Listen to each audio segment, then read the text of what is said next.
Right, folks. So we're back. We're up and running, and for the Final Form segment, as I said at the beginning of the program, there is bad news. A legend that I was privileged, absolutely privileged to have seen play, not only on TV, but just on 2 occasions. Saw him live, and I'm telling you, boy oh boy, he was a master. Right. So Final Form segment, the legendary Franz Beckenbauer.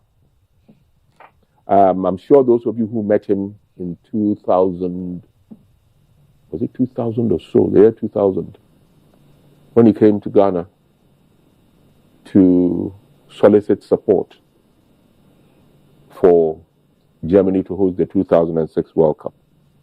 Obviously, Bobby Charlton came down. I'm sure those of you who met him will agree with me 100%. Gentleman. And even this, from the Bundesliga, this tribute that they spoke, these glorious things about him, doesn't even capture some of the things. Yes, he was the second of 3 men to win the World Cup as a player and then as a coach, as the English would call it, manager. But he was the first to win it as a player and, no, not player, as a captain and coach. Because he was the captain of Germany or West Germany when they won it in 1974, and was the coach of West Germany when they won it in 1990. Obviously, that has been emulated now by Didier Deschamps, who did it in 1998 and 2018. But that's the beauty of it, isn't it? In such a short space of time, 4 of the greatest players the world has ever seen. The greatest of them all, Pele, died December 2002. Just somewhere in November, October last year, Bobby Charlton went to see his maker. Just 5 days ago, and he's been buried already. Maybe that's something we should learn in this country. Just 5 days ago, Mario Zagallo, the first man to win the World Cup as a player and a coach, and the coach of the greatest team ever to win the World Cup, also passed away. And now Franz Beckenbauer. The world is a poorer place without them. Sicho. Yeah, I've got a couple of things to say about Franz Beckenbauer, but I would want to right away introduce our guest in the studio to get into it. I'm sure they would have a thing or two to also say about the legendary Franz Beckenbauer. So with us in the studio today is, he's not new to our set, he's not new to our studios, and his brain encapsulates what this whole AFCON is about. I'm sure he himself will have a lot to say about Franz Beckenbauer. Everybody knows Coach Shapiro. Good Sapon. But you know it's called... that one, I'll leave it to you. Malco. Yeah, Malco.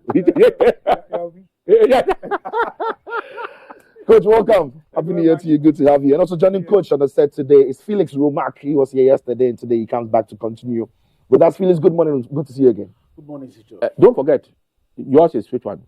Doji. That's all. So we've got Sito Fair, we've got Doji, and we've got Malco. Yalvi. Yalvi. We'll take Yalvi. But Yalvi? Komlabi? All right, so yeah, welcome to the show. This is match day in preparation and building up to the AFCON, which is surely, of course, going to be on this platform on GTV and GTV Sports Plus. Remember, this show as well is on GTV and GTV Sports Plus. Gentlemen, Franz Beckenbauer. I mean, we know we want to get into the AFCON, but we can't get into it now. After what Carl has said about him, I mean, he was immense. Start with you, Coach Sapon. Yeah, I always refer to the big ones. That they were the example of development in our game football. I remember I didn't see him personally, but I read about him and I watched most of his clips. If we talk about the super role in football. Ouch. Liberal. Yes, he was the one who actually did that role.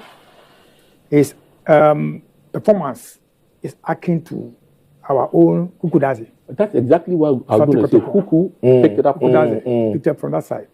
So later on, Kuku transformed into a libero.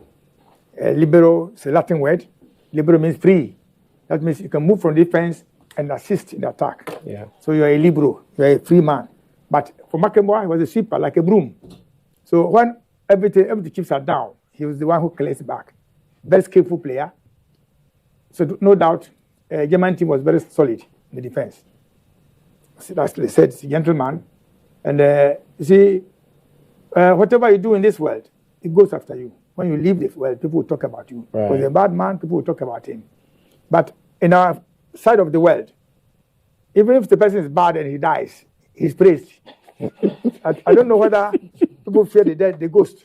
That the ghost will come up of them. They always praise a bad man who said, oh, he was good, he did this, he did that. Meanwhile, they've hidden the bad ones. So, for Beckenbauer, I think may he so rest in peace. But like Cobra, it's like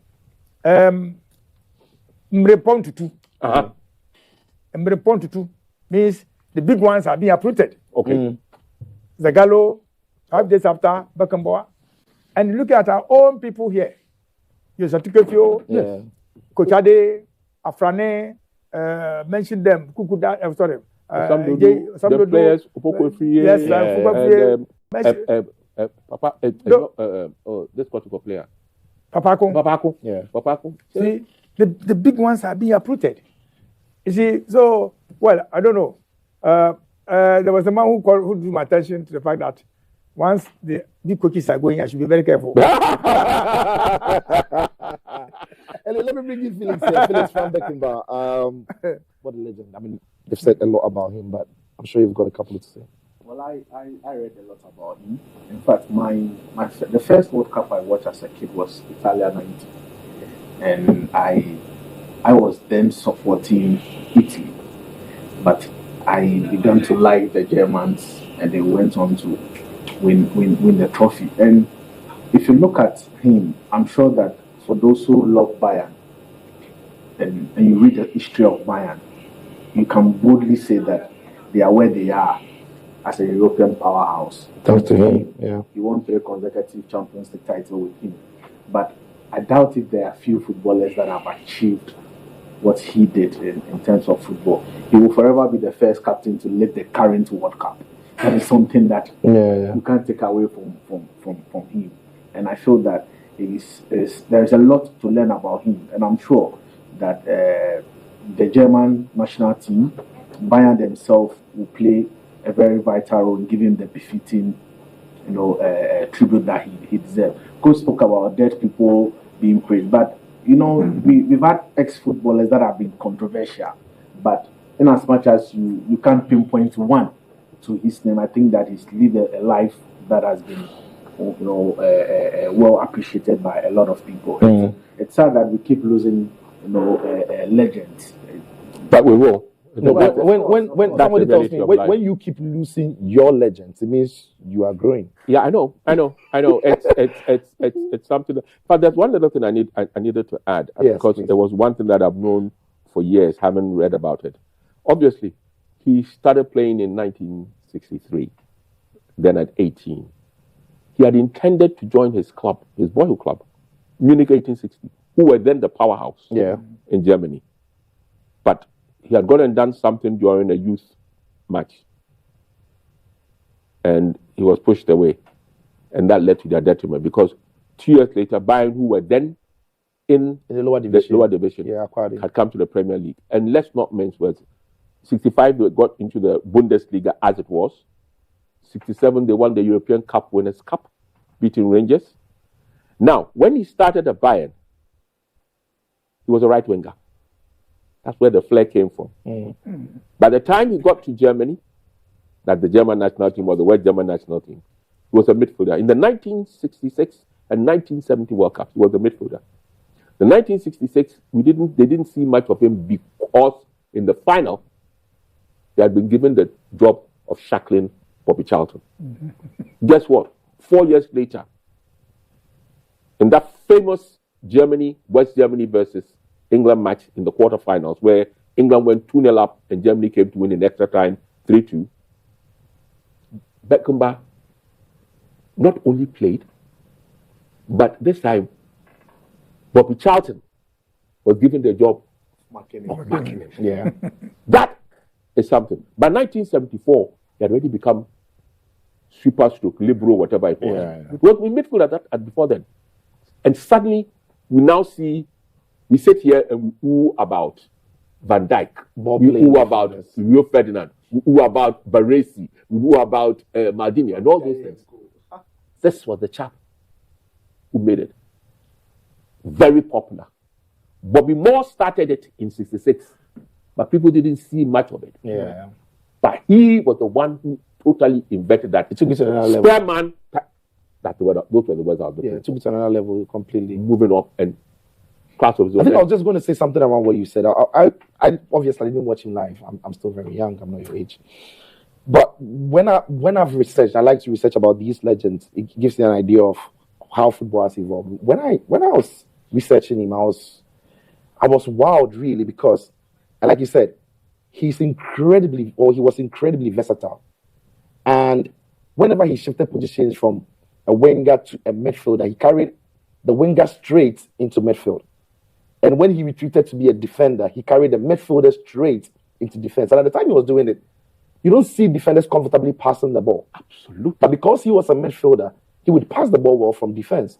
And at the time he moved from a winger to midfield, you didn't see midfielders taking the risk of dribbling opponents. But because of his skill set as a winger, in midfield, he was ghosting past people and driving his team forward. And when you think of the fact that there's a football, and there it is, he's picking the ball from his goalkeeper, looking, and his passing range was superb. His passing range, breaking the line. These days, if a defender plays this pass, you're saying he's breaking the lines, right? He's been doing this. So he was doing this since. And when you think of the fact that he won the Ballon d'Or twice, he was a runner-up twice, I think he was third once at some point, that tells you that consistently, at the highest level, he was the best player or one of the best players when he played. 1972, 1976. Yeah. He had it himself. Yeah. It's interesting, folks, that this is the gentleman who so much has been said about. Right. And the Kaiser is what it is. Meanwhile, now, let's get straight into talking about AFCON. There are some things that we want to have a look at. We're looking at the records, some of the records that are coming through before the tournament, and even the coaches in perspective. So we look at some of the figures coming there. Let's look at Group A and Group B and the coaches that are going to be in action, that their masterminds are going to be making sure their teams are going to win. So we see for Ivory Coast, they've got Jean-Louis Gasset and then Jose Pereiro, I should say, for Nigeria, is coming under immense pressure. Equatorial Guinea's Joan Mika is the coach there. The Guinea-Bissau, Bashiro Kande, Real Costa of Egypt, and Chris Hutton for Ghana.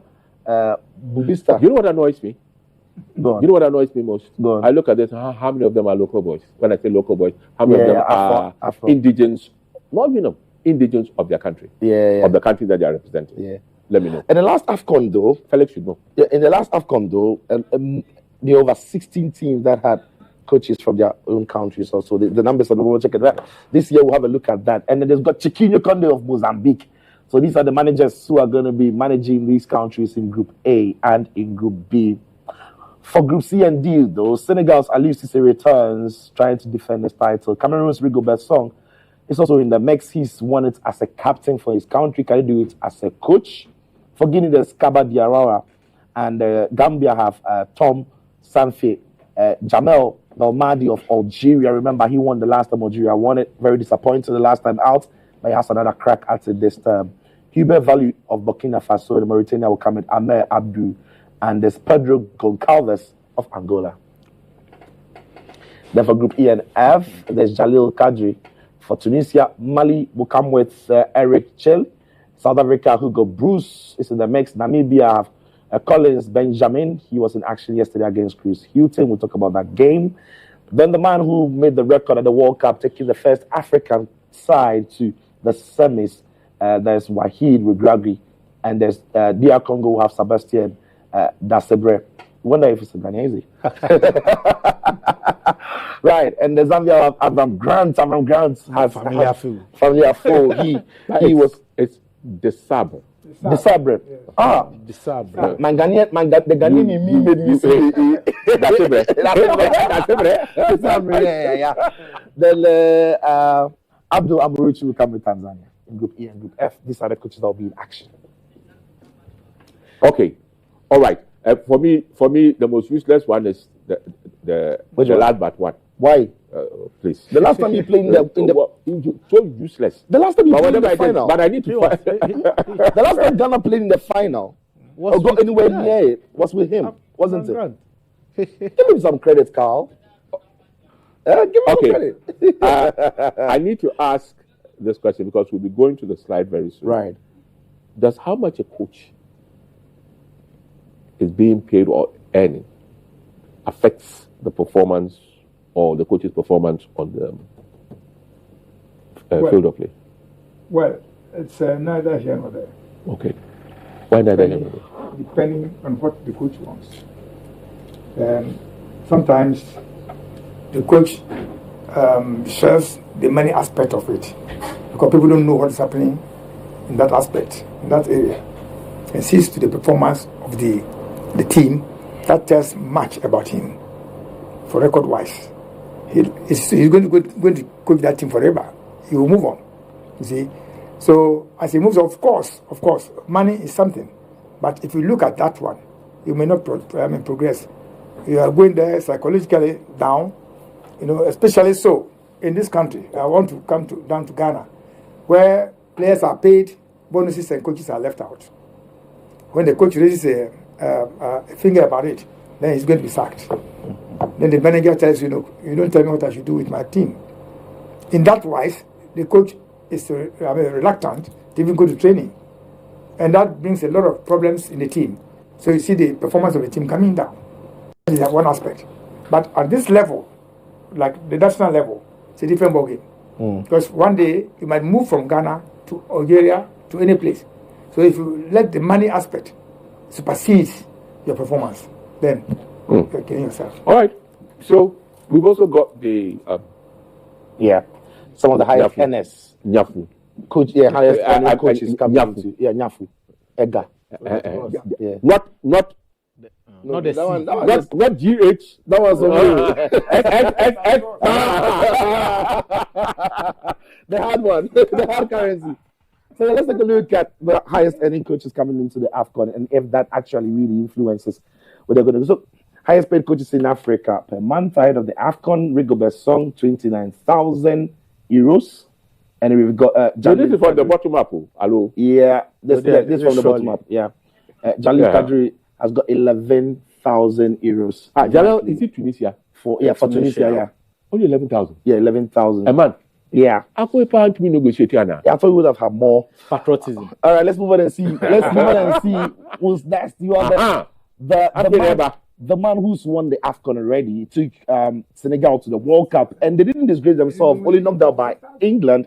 Aliou Cissé has 46,000 euros per month for Senegal, and Ghana's Chris Hilton, 46,000 euros as well goes to him per month. So let's see if they are worth the money they are receiving monthly in this competition. Let's check it out. What's more? Tito, We'll go. Aliou Cissé takes 46,000. Yeah, right? Yes. Hilton takes how much? 46,000. They are tied. Aliou Cissé has won the championship, right? Yeah, he has won it. At this price. Is going to win. He's not going to win it. Yes. It means when he wins it, he'll go above Cissé. Yes. Is that it? If he negotiates well. Yeah. No, we don't have negotiation in Ghana here. All right, so at the moment, yes, both managers, Aliou Cissé and Chris Hilton, 46,000. And the man who's gone all the way to the World Cup semi-final, the first African to have done that, Walid Regragui, has 60,000 euros to his credit for months for the job that he does. And Hugo Bruce. Is he Moroccan? Yes, he's Moroccan. Is he Moroccan? Yeah, he's Moroccan. Is he Moroccan? He is Moroccan. Moroccan born. Yeah. Is he Moroccan? When you said patriotism because of Tunisia, what about his? No, I asked a question again. Is he Moroccan? No, but there's been there. Oh, but he's Moroccan. He's Moroccan. He's had renegotiation of salary after the World Cup. I'm not denying that. Yeah. But it's Moroccan, Carl. No. He's Moroccan. It's Moroccan. But he was not in charge. No. So let us Actually, African champion. If he's Moroccan, then Chris Hilton is Ghanaian. Oh, this is Ghanaian. It's a Ghanaian. I just beating Ghanaian. He's Ghanaian. Ghanaian. Scottish-born Ghanaian. Right, Hugo Bruce as well. No, South London Africa. London. Yeah. His father went there and never came back. Northern Ireland. But Yeah. Warrior Irish. No, you were born in London actually. Yeah, no, I'm saying. But his mom is Irish. Yes, the mom is Irish. Then, Yeah. then what not? Anyway, Hugo Bruce on 50,000 euros as well. He's for Belgian. South He's Africa. Belgian. He's Belgian. Yeah, he's Belgian. Yeah, he's in a South African. All right. Slow down. For Cote d'Ivoire, Are the you host serious? nation, yes, the host nation, Cocoa money. Jean Gazet has 108,000 euros per month because he's been taxed to host and win, and that comes with a heavy price. Meanwhile, Jose Posiero also earns for Nigeria 70,000 pounds. No, euros. Sorry, This 70,000 euros. This one is false. Carl doesn't believe it. Is there more? Is there some more? Is anybody earning more than the Ivorian coach? It will stand me if the other coaches earning more. No, I think he's the last one. I don't think so. he But is. Baka, Yeah. talking about the coaches, I'm sure some of them are still being owned. Okay, they are. Wow. All right. Now Algeria have got Jamal Belmadi. Remember, he won the AFCON for He them. won it. And then the last time out, they were disastrous. Disastrous. So where this And anyway, sometimes, like happened in this case, when the FA wanted to fire with but I said, no way. We can't go and pay compensation once pay another person.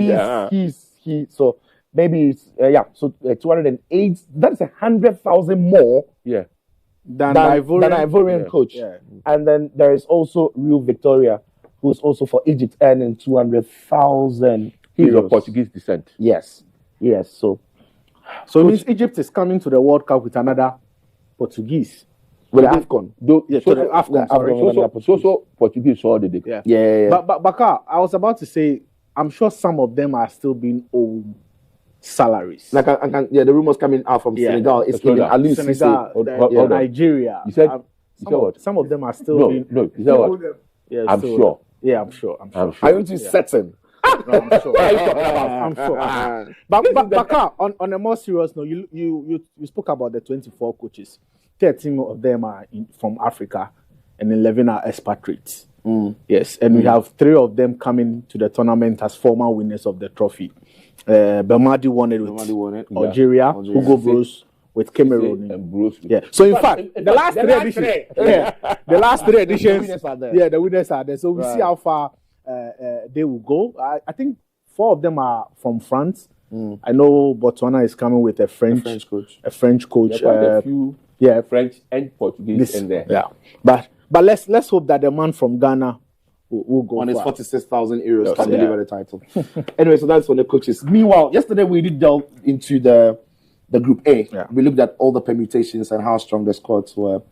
It's about time now for us to look at Group B, and I'm sure the interest is going to be keen on many of you watching because there is Team Ghana, and where there is Team Ghana, all of us like to poke. Quick one here. I was prompted by a native of that little island that we in this part of the world call Cape Verde. And he told me point blank that we are getting it wrong. So I've resolved to make Cape Verde. Cape Verde. Yeah. I Cape said, Verde. But see a pin like all a Cape. I don't But know. Cape Coast. I'm sure you call it for you. V-E-R-D. Anyway, well, it's their country, and they decided I it's know, called I know. like formal tech. He says they are now called Tequila. Okay, So, so yeah. we'll leave it like that. Okay, Yeah. okay. So Cape Verde. Okay, nice one. Cape Verde, but thank you for the correction. Then now let's move on and take a look at how Group B is going to be shaping up. And while we discuss that and look at Team Ghana, we'll also look at what happened yesterday in Kumasi when they drew against Namibia. So these are the demographics of Ghana. Surely, Ghana's 34 capital, million. Yeah, 34 million. Accra. Yeah, per the recent statistics, Ghana has 34 million people. Our currency is the Ghana cedi. That is the land size that you see, 239,567 square kilometer. The president, Nana Addo Dankwa Akufo-Addo, is the leader of the state. We speak English as our official language. We've got gold, diamond, manganese, limestone, bauxite, iron ore, as well as various clay and granites. But they didn't add lithium. They didn't add lithium. And now we discovered other. we also have oil. We also have oil. We didn't add cocoa because we've got cocoa that we're exporting. So we've got and other things, and other, as well as other various clay and granites deposits. Our economy, 77.59 billion US I don't dollars. understand all that. As far as 2021. What we are called the Black Stars. That is our nickname, and the association that we play under is the Ghana Football Association. Surely we're under the confederation of CAF. That's why we're in the AFCON. In our sub-confederation, it's WAFU.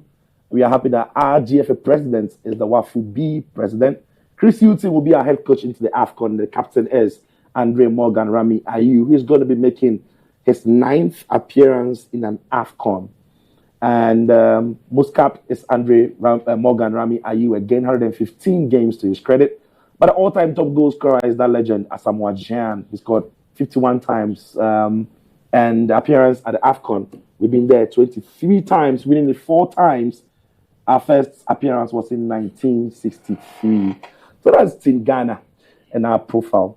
But let's take a look at the squad that are going to be in the Black Stars shirt. 3 goalkeepers, Joseph Wallacott, Lawrence Atizigi, Richard Ofori. For defenders, Alexander Jiku, Ali Duseidu, Daniel Lamate, Dennis Odoy, Elisha Owusu, Gideon Mensah, Hamidu Abdul Fattah, Mohammed Salisu, Opoke Nicholas, Schindler Kingsley, and in midfield, the captain Andre Ayew, Ashmiru Majid, NH Nyama, Idrisu Mohammed Baba, Mohammed Kudus, Osman Bukari, Pencil Joseph, Richmond Lamte, Salis Abdul Samid. In attack, Antoine Semenyo, Iñaki Williams, Jonathan Soa, Jordan Ayew, Ransford Conningsdorf. Can I ask 2 questions here? Defender, Kingsley Snyder, and then Ransford Conningsdorf. I'll tell you, look, who are they? What Conningsdorf is Felix will tell you, almost always in and around the team. Only got a very good feel of the Black Stars yesterday. And I thought he was decent. I think he also played in the game against Liberia. Yeah. No. But I'm saying that I haven't seen enough of him to. And I'm asking again. He's been around, but Kingsley Snyder. It was just. I think it was yesterday that he got to play a lot of minutes. Yeah, a lot of minutes. He did quite well. I said Snyder. Schindler. He's also he's played a game. Yeah, I think he played in the friendly. Yes, and when we went away to, there was an away game where he started as the right back as well. So we've not seen enough of them though. But yeah, do they have German fathers or something? Yeah. They have German ties. Not sure if fathers or mothers, but because the names are very, very German-like. You're right, and they play in Germany. Wow, it's crazy, But folks, little clarity here. 27 names here. For those who didn't watch yesterday's program, I need to state it emphatically that CAF, for the first time in their life, have done something so well. They've given nations an option to choose anything from 23 to 27 players. So the maximum is 27, the minimum is 23. If you want to take below that, that's up to you. And so we've taken the full complement of 27. But the condition there is that on match days, only 23 will be available to play. So so sometimes I begin to worry and wonder whether, because normally coaches have an idea about the fixed squad and the fixed team that they're going to use. Yep. So it means that there are little problems sometimes when somebody is permanently left out. But anyway, yesterday's friendly. Yeah. I suppose you will probably take it from there. Me, I didn't. Absolutely. But first of all, let's start off with Coach, what do you make of the squad that has been assembled to represent the Black Stars? Do you think it's strong? Can you win? Can it be competitive? This is a physics question you're asking me this morning. A-level physics question. Physics question? Yes, A-level. Action and action are equal and opposite. That's what you're asking me now. When people start to chew their pens. Well, as of now, there's nothing we can say about the team. It's already been composed. So we only have to tell them what they should do and do. What we have been hearing, that's why we are here. We are not here to chastise anybody, but we say it as it is. Because this is our country, and that's our team. It's a national team. It's not somebody's personal team. Absolutely. Property. Right. Now, I don't have any qualms with the selection made by the coach. He has been with them for a year or so. He knows the performance rate of these players. Some have come in, some have gone out. Of course, the friendly match... Here's the highlights of the game. Yeah, highlights of yesterday's game. That's okay. For me, we still have a problem, very naive in front of goal. That's our problem now. You see, people are talking about the Black Stars not doing well. I think they may be even better than some teams that are also coming to the championship. At least in terms of experience, in terms of technique, in terms of tactics, in terms of even what to do with the ball when you get the ball. You know, other teams are also doing that. But we are not so bad as we look at. And then the CAF arrangement for the AFCON makes it very difficult for teams to be eliminated even in the group stages. Yeah. See the way the format is. So you have to play above yourself a little and then move up. I'm sure that if we put our acts together, we'll be able to scale. Our group and then move up a little. But of course, people are not having that confidence in our team because of the strain of draws and losses that we are encountering. You see, but it's part of the game. We don't know whether they have something up their sleeves. We don't know. See, sometimes playing for me to see is very difficult. When you have chances like this and they are trying to flap them away, it's a competition. I don't mind whatever game they play, the way they play, but I'm only interested in the score line. Because if you play even badly and you score, you are taking your points away. You are better than somebody who even played like late Beckenbauer West team. Right. So for me, I want our team to play, even if it should be an ugly football and get your points. You know, at the end of it all, if you win the cup, they'll not say who played better than his team. Right. So it's up to us now. There's not the time for us to talk about them. We only have to put them ahead. That is what we need from them. It's what we need for us. You know. Felix, what do you make of the team that has been assembled? Where do you find potentially a weakness? In what department? Goalkeeping, defense, midfield, attack? I think, to be very fair to Chris, these are the only options available for him. I can't look elsewhere and say this player should have been in the team or not. I think that it is a very good squad. In fact, Ghana, we've had very good players. You look at the profile of the current players that we have. They've been good. The only thing is, I feel the weakest link in our team has to be the coach. I don't think that he's done quite well with the squad available to him. He's been inconsistent with his starting lineup. I'm a bit surprised for him because this is somebody who have had, let's say, a 1-year national service or attachment with the team before he got the job as the substantive head coach. So I was expecting him to fix some of the problem, with the team. And so you talk about the problem with the team or where the weakness is. I think it has to be in attack. We are not creating enough chances and we are not scoring goals. That has been our major problem. For defense, I think our strength has to be in defense. We've lacked consistency at the back because most of the players haven't been available. Salisu after the World Cup hasn't been available through injury. You talk about Alexander Djiku as well. He hasn't been available because of injury. But if you look at the quality of players in that defensive unit, I think that we look very, very good. I also feel that in terms of midfielders and wingers are where our strength is, but they are limited because of the kind of tactics the coach employs. I don't understand why he went for a double pivot in this particular game, where I felt that maybe a single pivot with an attack-minded or progressive passer in midfield would have been better. This was a game I was even expecting somebody like Richmond Lamptey to even get a look in, but he never did. So our major problem has to be goal scoring. We are not creating enough chances for the players up front to score. And it is because we don't have a lot of progressive passes in the ball. And we are also not creating one-on-one situation for most of our attack-minded wingers. Get Osman Bukari on a one-on-one situation. He has pace, he has speed. You can do same for Joseph Pento, but we are not creating that opportunity for them. So it will be difficult for us in scoring goals at the tournament. And you see, it has been one of our major problems. When we had Asamoah Gyan, he came in, kind of sort it out with us. But each time Ghana has struggled for goals, we've had midfielders that has complemented that aspect. So we had Wakasu Mubarak, who for a very long time, he scored 4 goals at an AFCON. I don't remember the last time we had a Ghanaian scoring 4 goals at an AFCON. But Wakasu will come in, Sule Muntari was weighing up with goals, Stephen Appiah from midfield, Michael Essien. But our current midfielders are not scoring to complement. Last time you had 4 in a tournament. a Ghanaian, was when we last won the trophy. Yes. That was in 1982. It was the last time. Yeah. And since then, is it not surprising that we've had Wakasu Mubarak scoring 4 at an AFCON? So our midfielders are not scoring to. So the clear lack of goals across the team. No, but that's the thing. Wakasu, you see, There were goals, including penalties. There were goals.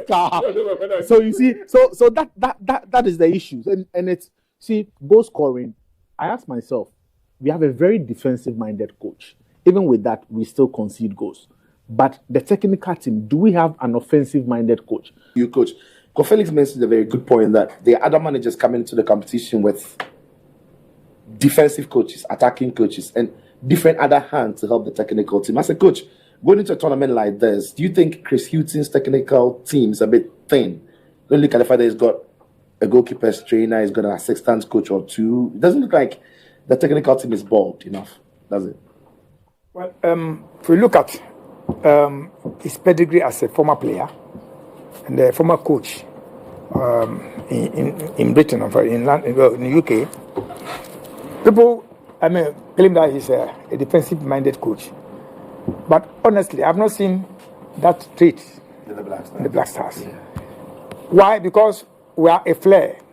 Our team plays with flair. It has been playing with flair. So if you restrict the movement of the players, then you get this result that we are getting. That's what I'm saying. Assign them the role, let them play free. Should play whatever they have in their mind. Like we normally describe it as Monday Stars. Obi Amobi, which is why my former colleagues came out with multi-system, came out with Nobwa system. If you restrict the Ghanaian player, you don't see his qualities. Allow him to play. He should play free. Express it on the field. There we go. Our players don't know how to tackle, which is why even in our friendly matches we attracted yellow cards. You see, in this we are going to, if we go by that, we are going to attract many yellow cards in our game. When we are very rigid in defense because we don't want us to be beaten. You understand? Allow them to play free, break free and play, and then put their acts together. Just tell the Ghanaian player, you're finished. Right. All right, now let's move on from Ghana now because we'll have a lot of time to talk about Team Ghana. I can guarantee you that because we focus on them. In fact, we'll get proper reports from the camp during the whole tournament. So Team Ghana will be properly covered. Meanwhile, it is Egypt that will become a headache for the Black Stars in its match day 2. So let's take a look at what Egypt are going to be coming up with, their squad and what they look like. Cairo is the capital. You know, the Egyptian pound is the currency. They are 112 million people, over 1 million kilometers square is what they've got in their country. President Abdel Fattah el-Sisi is the leader of the country. They speak Arabic. They've got petroleum, natural gas, iron ore, phosphates, manganese, limestone, gypsum, and many other things. They've got zinc, they've got lead. The economy it's made of over $404.1 billion US, according to the World Bank in 2021. Right. The Pharaohs is what they've been called on the continent as their nickname. Egyptian Football Association, they play in CAF, and the UNAF, the Northern African Confederation, as the ASAP Confederation. Rio Carlos Victoria is their head coach coming to the competition. Mohamed Salah is their captain. Ahmed Hassan has he has 184 caps for them as their record holder in caps. Osam Hassan Hussein, 68 goals to his credit, their all-time top goal scorer. They've appeared at the AFCON 26 times and have won the trophy 7 times. This is the Egyptian history in the competition that Ghana will be hoping to get past. But meanwhile, this is the squad that will be in the Pharaohs' shirt. He cut his hair. Mohamed Salah? He trimmed the beard and then cut the hair. Yeah, I'm not seeing it. Is that it? That's the Egyptians told him in no uncertain terms that Ali. The hair is too bushy. So the way diplomatic. The hair is on game.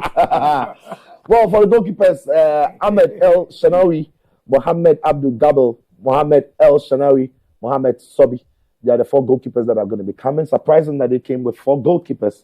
Well, defenders Ahmed Abu Eliton, Ahmed Hegazi, Ahmed Sami, Ali Gaber, Mohamed Abdul Munim, Mohammed Hamdi, Mohammed Hani, Omar Kamel, Yasser Ibrahim for defenders. For midfielders, Ahmed Mustafa, Imam Ashor, Hamdi Fati, and there's Mohammed Hamada, Marwan Atia, Mohammed Al Neni, and then Muhanab Lashin. They will be the midfielders that they are presenting. And in attack, Ahmed Hassan, Mohammed Abdul Munim, Mohammed Hassan, Mohammed Salah, Mustafa Fati, Mustafa Mohammed, and Omar Mamouche.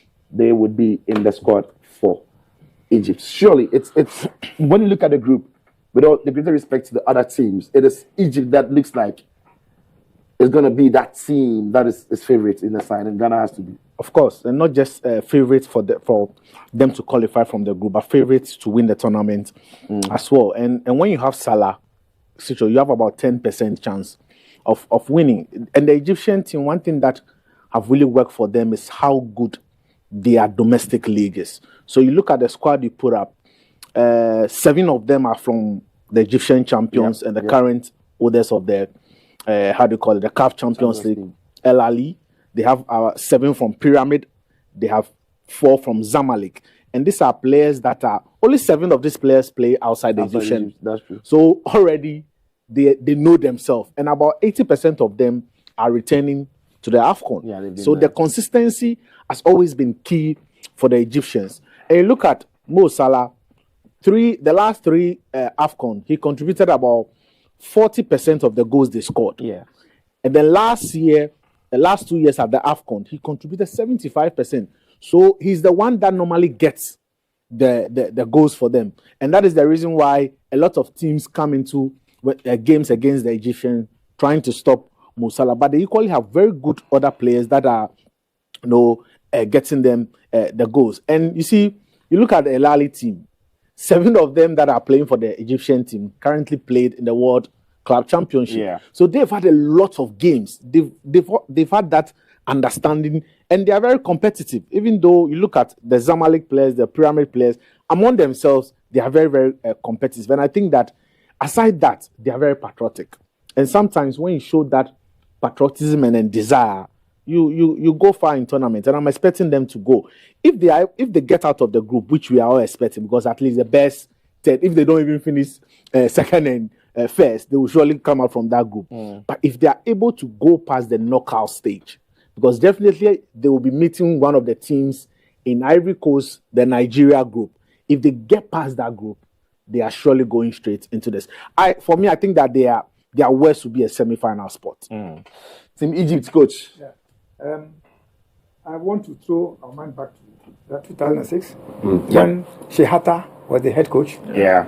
And there was this problem that arose between he and the player, where the player was then the superstar in Egypt. Mido. Yeah.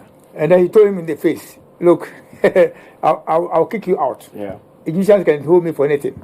So he substituted him and brought in another player. And the player really brought them to level terms, giving them the goal. Yeah. So Mido's history was closed.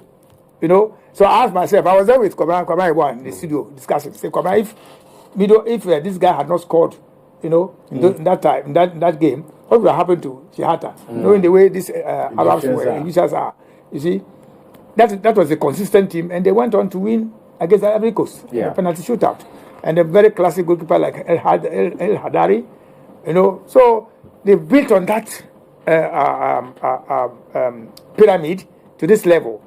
For me, like Romark is saying, they stand out as one of the favorites for the trophy. Of course, if compliance doesn't set in, then they can still cruise up in our group. But of course, our game against Egypt should not be taken as a done deal. Anytime any country comes against Ghana, it's a different ball game. They take us as a measuring rod to see the progress of their game.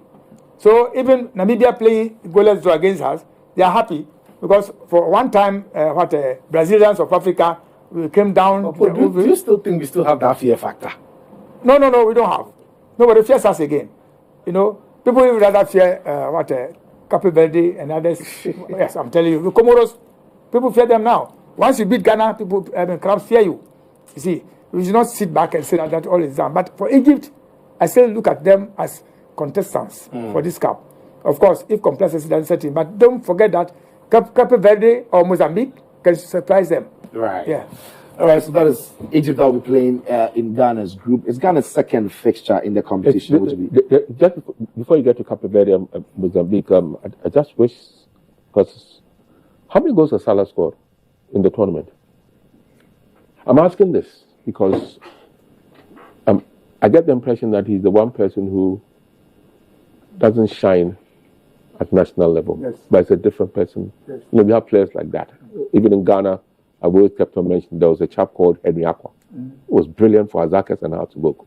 But anytime he was transported into the national team, for some reason, it didn't gel. You see it in some English players. And I suspect, and if my memory serves me right, if I'm right, I think Salah probably only scored about, 3 goals? For Egypt? In the AFCON. I think he's got more. AFCON tournament. I think he's got more. I think he got more than 3 last time. I didn't find out. Yeah, I think he's got more. No, forget about penalty shootout. Those ones are not. No. I think he got more than 3 goals. Because in 2019, how many did he get? In 2022, how many did he get?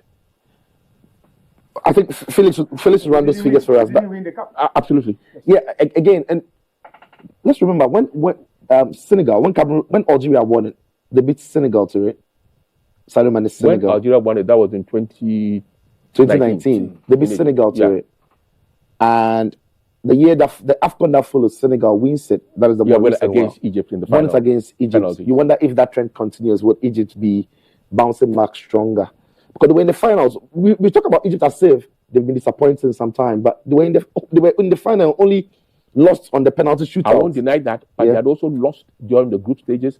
They had scraped through the penalty shootout, the quarterfinal. Yeah, they were not brilliant, to be fair. And that's the point, and that's the worry. And so they're so dependent on one person that if that person fails to deliver, suddenly there are problems. There's a problem. But how do you stop that one person? Well, people have found ways to do it. So Ghana can. Yeah, I'm not saying Ghana can. I've never said that. But if people have done it, Ghana should be able to do it. People have found ways to do so. Yeah. So we should be able to find a way to do it. That's why the coach is there. I mean, teams like Manchester City. The best way to stop him is not to give him enough space, because Salah just needs a little bit of space. Then he's gone. Argument is also on the other side. It's not a matter of wasting your time marking him. Yeah. Just make sure that Egypt doesn't have the ball. Can you cut the supplies to him? If you stop the team having the ball, he ain't going to do nothing. No, incidentally, most of these started players outside that we see play for Liverpool, playing for Manchester City and Bayern Munich. Yes, when they come to Africa, they don't shine. They don't play well. Of course, because of the African descent. No, in Africa they have that bad mindset. For you, I'll make sure that I eliminate you. It's a competition, a tournament. So that fear in them also doesn't make them play. Liberally, as you can, I'll put it. You see, because if I know Ghana is coming, I'm coming up against Ghana. The aim is Mo Salah in Britain. They know in Britain I play for Liverpool, I score goals. So you see the advantage that let's say when they are playing for their club side. Yes. Then there's if I mark this one's available. Yes. This one. But it's all about So that's why I'm very particular about our players. That is very, very circumspect. Because cars are going to fly because of the professional nature of cars are going to fly. A little tackle, reckless, you are out. Right. You see. So well, I know for sure that our African descent, those who have been scoring there that we know may not be up there. For their teams. Well, so talking about goals for Salah, he actually scored more goals in AFCON qualifiers. No, I'm not I'm saying tournament. Yeah, so for tournaments, he's played 17 games. For Egypt at AFCON, he scored 6. But in qualifiers, he's played the last time he scored twice. Yeah, the last time he scored twice. Yeah, that's what I'm saying. And if I remember very well, that's over 4 tournaments: 2017, 2019, 2020. Okay, this one's coming up. It's for so the that's sort of tournament. Yeah, for the sort of standards that he has set. I mean, 100. We shouldn't also forget that he plays in a different team. I understand. A team that ideally is better than most African nations. I will not deny that. It's an awesome team because it's a combination of top stars from various countries. Yes. I will not deny that.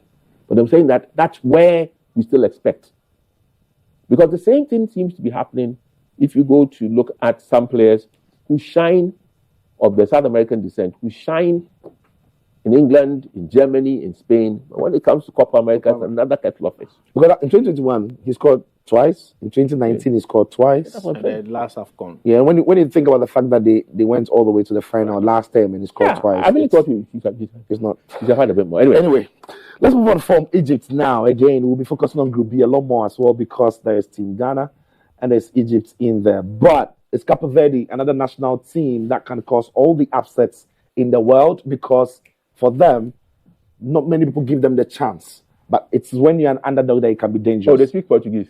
They speak Portuguese, yeah. So they have a lot of Portuguese. Why would I think that we're speaking Spanish or something like that? Portuguese and Spanish is like Equatorial Guinea. They are the Portuguese and Spanish and it's like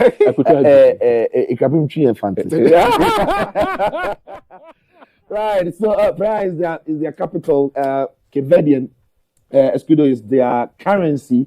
Population of only around 587,925 people. Huh. And not many on that island. It's not even a population of Accra. But Accra is 5 million. Yeah. Quite population. Yeah, so a very, very small island, Cape Verde. And the land side is only 4,033 square kilometer. And we've got the leader, President Jose Maria Neves. Official language is Portuguese. They've got water resources. But that's the most important. That's the most important. Water? I'm telling you. Yeah. Unfortunately, ours is turning into anyway. Another time. Theirs is phenomenal. It's what the word that they use, lush blue. You know. Yeah. Look, I go to Zanzibar. Yeah, that's why we have boosted tourism in this place. People like to go there. But you the too. You have to try. No. It's all part of the IPR business. We're going. You see, IPR Ghana when they are choosing, not IPR Ghana, APRA. African Public Relations Association. Yeah. When they are choosing venues, they go to the exotic places. Seychelles, nice. Comoros, Zanzibar, Mauritius. Yeah, they've got arable lands, they've got wind energy, basalt, limestone, Pozolana, they've got Colin, and they give some economy. Oh, Colin. Yeah. Colin is Yeah, we've got Colin, yeah.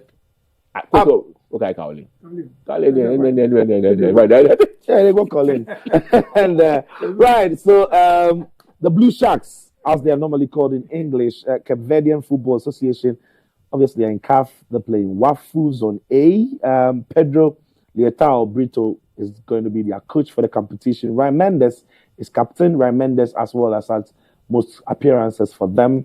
Halden Ramos scored 15 times as the all-time top goal scorer. They've played the AFCON 4 times, and they made their first appearance in 2013. They've not won it yet. Well, let's take a look at the squad that representing them. The Silva is one of their goalkeepers as far as Josema Diaz, and then Marcio da Rosa in defense. Dylan Tavares, Edelson Borges, Yoleki Tavares, João Pedro Correa, Logan Ivan Costa, Roberto Lopez, Steven Moreira, and in midfield, Carlos Fernandez, Deroy Duarte, Erickson Patrick, Jamiro Montero, João Fernandez, Kenny Santos, Kevin Pina, Laros Duarte. In attack, Brian Texera, Gary Rodriguez, Gilson Tavares, Helio Varela, Govan Cabral, Ryan Isaac Mendes, Thiago Correa, Willie Samedo. They are underdogs. They are dark horses, obviously, coach, but these are games. Semedo.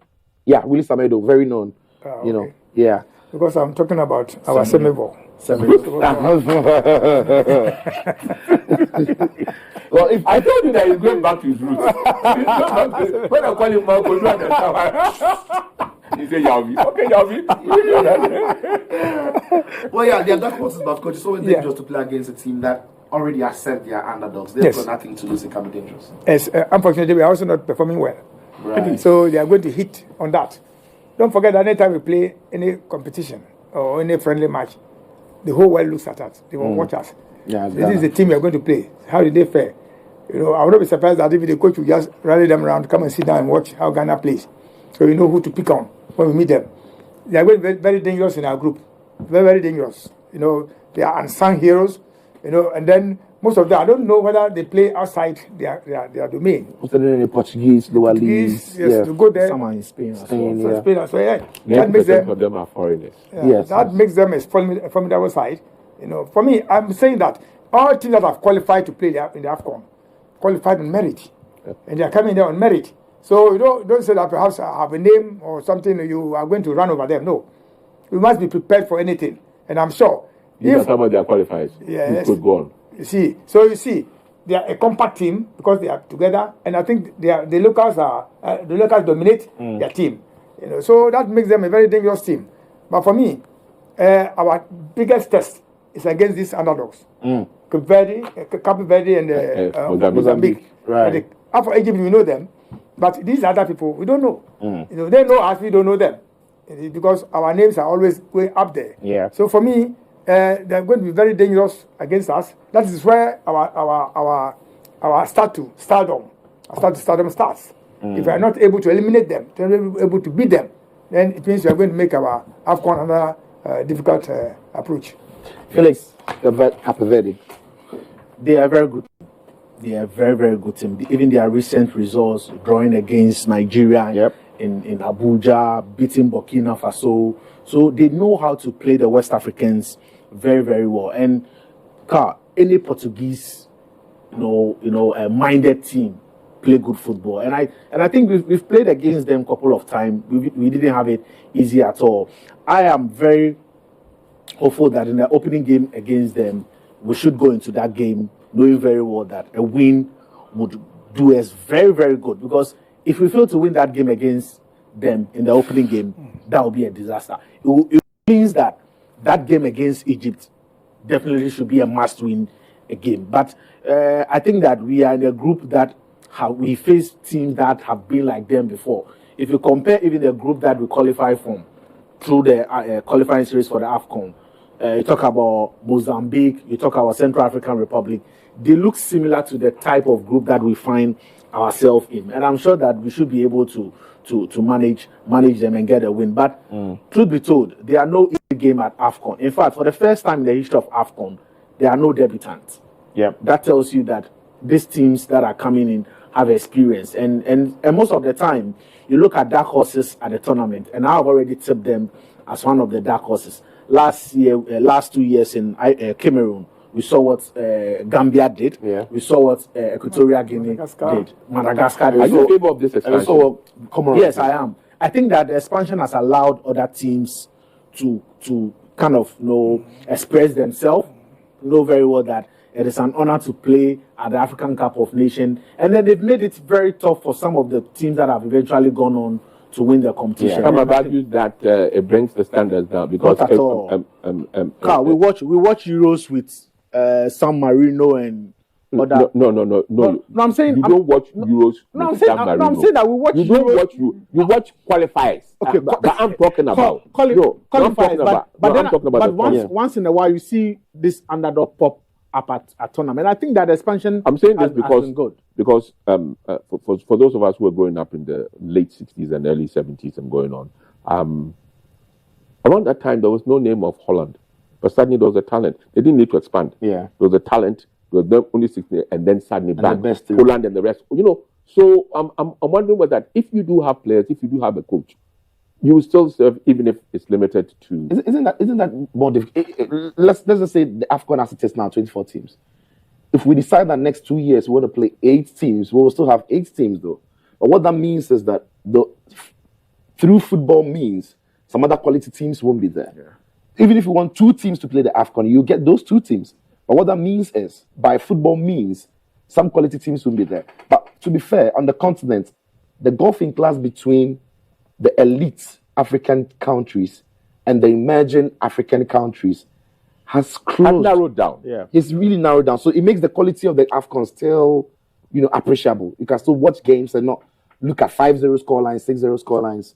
You're looking at games and Senegal are struggling. Last time they won it. And the group stages, they scored only twice. Even Egypt themselves. Egypt. And we are talking about Ghana, a huge force. Knock that back. Come on. Pardon? Ghana is a huge force on the continent. How many countries have won 4 AFCONs? Well, pardon? Ghana is a huge force on the continent. When was the last time we won? Forget that. No, hold on. Have we won? We were in the final. Hold on. 2010. Have we won in the color TV era? We've been But in we the are final. fortunate. Have we won in We've the been in the color final. We've been in the TV? final. But have we won? No, we've been in the final. No, but Have we won in the color TV era? Not Nicholas. Then that's Carl. If they said they want to play an AFCON for champions, we will still represent. Oh, you see how you Still can turn it. represent. You see how you can turn it. You see how you can turn it to the paper. AFCON for champions. They don't look at that. Okay. If they say World Cup for champions, Chiaka. Well, we are talking No, about Anyway, so now the Cape Verde will be in action, of course, in the group. It's Ghana's opening fixture. and it's Sunday, right? Sunday, yes. Have we done Mozambique? No, No, we're not yeah. coming. Do we do Mozambique before going for the break, or We haven't done Oh.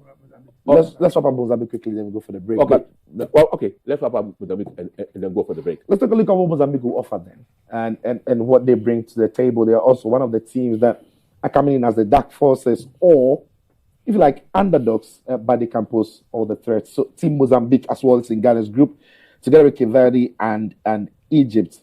Again, Felix, let me come back to you. When you consider the fact that, okay, now let me run through this. Maputo, obviously, as we know it, is their capital, the currency. They've got 32, a little over 2 million people is population. Close to 800,000 square kilometer is the size. President Felipe Jacinto Neusi is their president, and official language is Portuguese. So 2 Portuguese countries in the group. They've got coal, they've got graphite, they've got iron ore, titanium, apartheid marble. They've got And then Yavi's bentonite, favorite, calcite. Kaolin. Yeah, they've got kaolin, they've got copper, they've got gold, they've got rubies, they've got tantalum as well. The economy is 15.78 billion according to US dollars, according to World Bank in 2021. What about their team? Mambas. The Mambas is what they are known for. Mozambican Football Federation is their name. Surely, of course, they're in Africa. COSAFA is where they find themselves almost always in competition with South Africa and the rest down there. Francesco Jr. is their head coach coming through. Dominguez, the captain. Dominguez again has made more appearances than anybody. And Tico. Tico. 30 times for them. It's not your Ghana one. team? It's not your Ghana one. And appearance at, you know. And then they made 4 appearances. The first time was in 1986. They are yet to win it. Of course, Mozambique. But who are the players who are going to be in there for the Mambas? 3 goalkeepers. Urabel, Enan Silian, and then there's Facito as well, the goalkeepers. Alfonso Amande, Bruno Langa, David Malembana. There's Domingos Macanza, Emilson Dove, Edson Sito. Okay, Sito, no, Sito. Feliciano John, Infran Mutala, the Ronaldo Mandava. And midfielders Amanda Momande, Elias Pelembe. There's Gildo Villancilos, Ricardo Guimaraes, and Shaquille Nanji. And in attack, they've got Socio Bake. What do you think is that was? Then there's Jenny Katomo, Joao Bonde, Pacheo King, Stanley Ratafo, and then Witness Quimbo. All right. Wow. We just touched on the Mozambican team. And guys, do they provide any threats that Ghana should be worried about? They do. They do? They do. In fact, if you look at their squad, only 3 of them play in the Mozambican league. For I think Dusongo, a lot of them are in Spain and Portugal. I can tell for a fact that they look very, very good. I've watched the Ronaldo guy. He plays for Atletico Madrid. Yep, I've Ronaldo, watched him play. Does he play regularly? He doesn't, but But I did find out also from you. Because he left on loan to Nottingham Forest. Yeah, And he made mention of the fact that they play in Spain and those sort of countries around. But are they playing regularly? That's the key thing for me. Because if you look at the Senegalese, if you look at, to a lesser extent, Nigerians and even our Ghanaians. So, Ghanaians, Carl, only you see, two- they are only two not. about playing Carl, regularly. they are. Samuel is playing. Jiku is playing. Oh, Amate sorry, is I playing. said two. It's three. Salis is playing. Semenyo, Semenyo is playing. Jordan, yeah. Kudus. and then Kudus Kudus. is playing. No, Inaki is playing. Okay. This guy is also playing. Pencil is playing. And then Salisu is playing. Nyama is Juku. playing. Jiku is playing. Amate is playing. So, Carl, Ali Seidu is playing. Everybody, Carl. the My only team, they are not player bad, in though. our team, I know we are not talking about Team Ghana, the only player in our team who is not playing is our captain, Richard Ofori.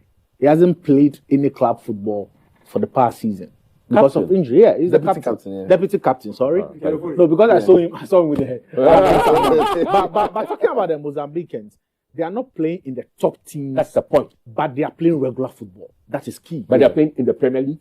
No, not in the lower top leagues. Okay, But even in the lower leagues, they are playing. Regular football. Yes. Yeah, And one thing about them, they know how to score goals. In their last I'll just say this. or Daniel Amate.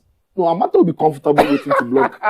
Oh, you go, Tinga. Yo. I like it. We are going on a winner-thon to bring back the trophy. Anyway, then. So that's Group B for you, where Team Ghana will be. Tomorrow we'll be looking at Group C, and the other days that are to come we'll be looking at. You haven't done the trivia. Yeah, so we're getting into the trivia now.